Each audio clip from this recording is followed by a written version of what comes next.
Welcome to Let Me Fix This. Enjoy the video. In this video, I will show you how to change a Volkswagen Tiguan headlight bulb. First, let's prepare for the task. You will need a new bulb and possibly a flathead screwdriver. Always make sure your vehicle's ignition is switched off for safety. It is also wise to check your owner's manual to confirm the exact bulb type for your specific Tiguan model. Now, let's get to the bulb itself.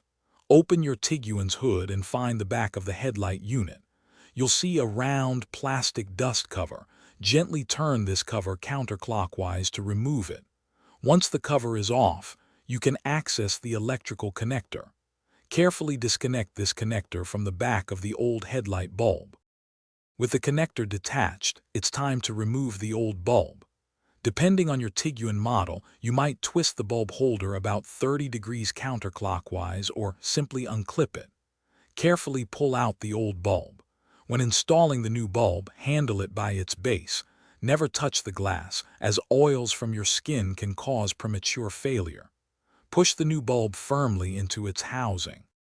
Almost done. Reconnect the electrical connector to your new bulb. Then, reinsert the bulb holder into the headlight mounting seat and turn it clockwise to secure it in place. Finally, replace the circular plastic dust cover, ensuring it's tightly sealed. Before closing the hood, switch on your vehicle and test the new headlight to confirm it's working correctly. You've successfully changed your Tiguan's headlight bulb. Thanks for watching. If you found this helpful, don't forget to like and subscribe.